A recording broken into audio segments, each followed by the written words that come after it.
सभी को राम राम नमस्कार। मैं हूं पीके अग्रवाल। आप देख रहे हैं ट्रुथ प्लस। साथियों, अभी हाल में एक कोर्ट का फैसला आया कि पासपोर्ट को नागरिकता का प्रमाण नहीं माना जा सकता। इससे पहले ऐसे भी फैसले आए हैं, आधार नागरिकता का प्रमाण नहीं है। इसके बाद एक एक इकोसिस्टम सक्रिय हो गया है जो कह रहा है कि मेरे पास पासपोर्ट है, मेरे साथ पास आधार कार्ड है, मेरे पास ड्राइविंग लाइसेंस है, मेरे पास पैन कार्ड है, मेरे पास वोटर कार्ड है, लेकिन मैं भारत का नागरिक नहीं हूँ। अब आप नोट करिए, ये वही इकोसिस्टम है। जब भी भारत सरकार एनआरसी की बात उठाती है या घूम कर भी आती है, ये क्या कहते हैं, कागज़ नहीं दिखाएंगे। कागज़ कहाँ से लाएंगे? कागज़ खो गए। आज वही आदमी कह रहे हैं हमारे पास पासपोर्ट है, आधार है, पैन कार्ड है, सारे कार्ड गिना रहे हैं। भाई, जब सरकार एनआरसी की बात लाती है तो आप विरोध क्यों करते हैं? सरकार क्या कहती है? वही तो कहती है कि जिस पर जिन कागजों के आधार पर आपका पासपोर्ट बना, आधार बना, वही तो चेक किए जाएंगे। उसमें क्या परेशानी है आपको? लेकिन तब ये नहीं करनी है भय की राजनीति। ये कहना चाहते हैं, ये डराना, इनके पास भय की राजनीति के अलावा कोई नहीं है कि भारत सरकार 140 करोड़ देशवासियों को लाइन में लगाना चाहती है ताकि लोग भय के मारे इनकी तरफ आ जाए। भाई, एक बात बताओ, 1947 से 1989 तक आपकी सरकारें रही, तब तो आपने कभी नागरिकता का कार्ड नहीं मांगा उनसे। यहाँ तक कि 1900 पाकिस्तान में 1951 में पाकिस्तान सिटीजनशिप एक्ट आ गया था। भारत में 1955 में आया। पासपोर्ट एक्ट 1967 में आया। आधार तो यूपी के समय में आया। वोटर कार्ड भी शायद 90 के आसपास आया। तब भी आपने कभी नहीं मांगा। क्यों नहीं मांगा भैया आपने? क्यों?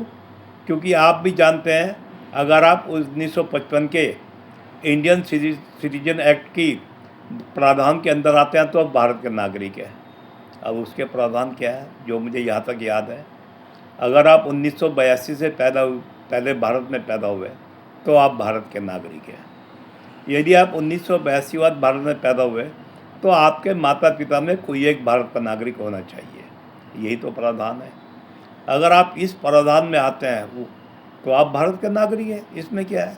क्या कोई सरकार आपसे कह रही है आप भारत का नागरिक नहीं है?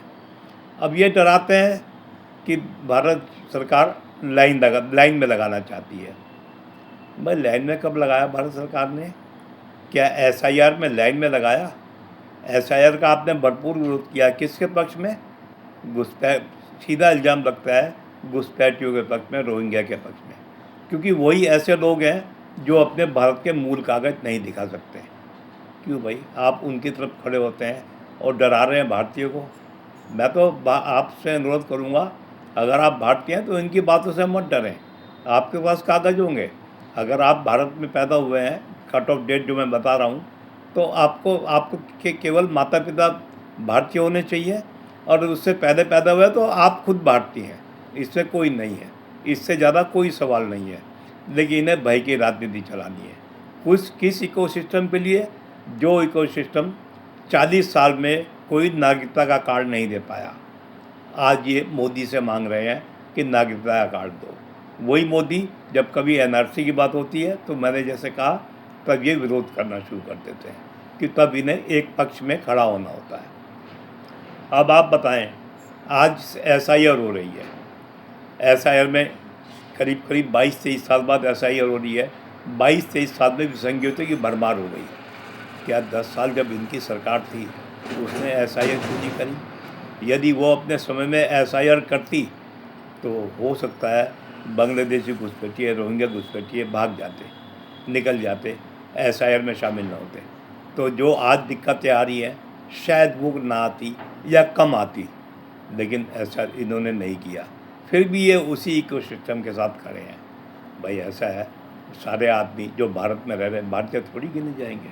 अब पासपोर्ट भारतीय नागरिकता का प्रमाण नहीं है।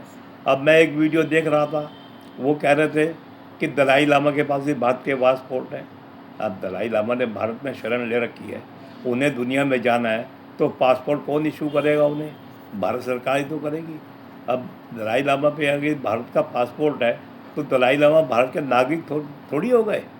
यानी भारत ने अगर किसी को शरण दे रखी है और उसे विदेश में जाना है तो भारत सरकार ही तो पासपोर्ट जारी करेगी भैया। अब तो इसलिए इन लोगों से मांग करो भाई, जब एनआरसी आए तो विरोध ना करें।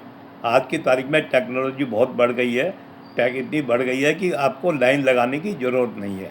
हाँ, ये लाइन का उदाहरण देंगे, नोटबंदी की लाइन का उदाहरण देंगे, उसके अलावा शायद कोई उदाहरण नहीं है।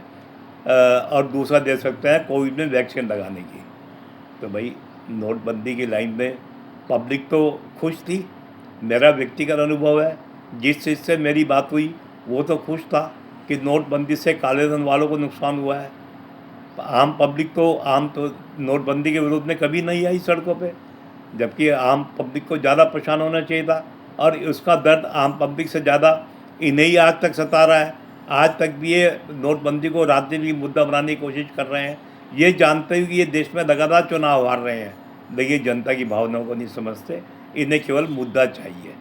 जहाँ तक कोविड की बात है, तो कोविड में तो भाई अगर आप वैक्सीन लगाने जा रहे थे और आपने अगर कोविड में वो रजिस्ट्रेशन कर रखा था तो उसमें भी कोई दिक्कत नहीं आ रही थी। हाँ ठीक है, हॉस्पिटल में अगर 10, 20, 30 आदमी है, निश्चित रूप से उतनी लाइन लग रही थी। इसके अलावा ये लाइन का कोई उदाहरण नहीं दे पाएंगे। और जहाँ तक लाइन लगाने की बात है, भैया मैं तो ये जानता हूँ, मैं तो 14-15 साल से लाइन में लग रहा हूँ। और मैं घर में छोटा था, राशन की लाइन हो मैं जाता था, अगर घर में पानी नहीं आ रहा टंकी, सरकारी टंकी की लाइन पे मैं जाता था, जो भी लाइन लगती थी मैं जाता था। और एक बार में काम नहीं होता था, 2-2, 3-3 बार जाना पड़ता था। तो ये सिर्फ ये मान के चलें, ये केवल डराने की राजनीति कर रहे हैं और सरकार पे अविश्वास की राजनीति कर रहे हैं। इनके पास अपने पक्ष में कहने के लिए कुछ नहीं है। अगर ये चाहते हैं नागरिकता कार्ड जारी हो तो ये कम से अपने इकोसिस्टम से कहें कि वो किस आधार पर जारी करेगा, वही अपनी मैनिफेस्टो में ले आए।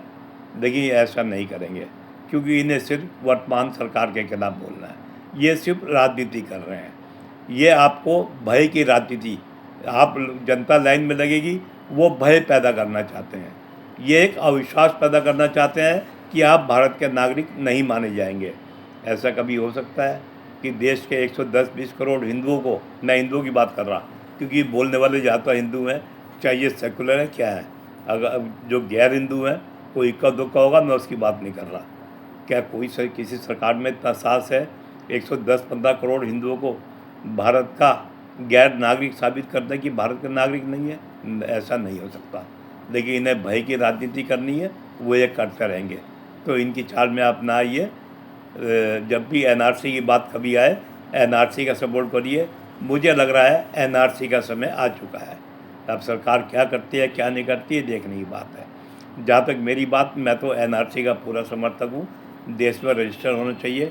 पाकिस्तान में भी नातरा है, बांग्लादेश में भी एनआईडी है, म्यांमार में भी है, म्यांमार बर्मा जो पहले था, अफ़गानिस्तान में भी है। यानी दुनिया के अधिकांश देशों में नागरिक रजिस्टर है। लेकिन यहाँ पे ये नेशनल पॉपुलेशन रजिस्टर का भी विरोध करेंगे, नेशनल रजिस्टर ऑफ सिटीजन का भी विरोध करेंगे। बात वही, कागज़ कहाँ से आएंगे? क्यों भाई, कागज़ भी अब भी तो कागज़ दिखा रहे हो, अब भी तो कार्ड दिखा रहे हो। जिन कागज़ों पर ये कार्ड बने हुए कागज़ तो चेक होने हैं। तो आज के लिए इतना ही। वीडियो पसंद आए तो वीडियो को लाइक करें, शेयर करें, चैनल को सब्सक्राइब करें। फिर मिलते हैं अगले वीडियो में, तब तक के लिए धन्यवाद।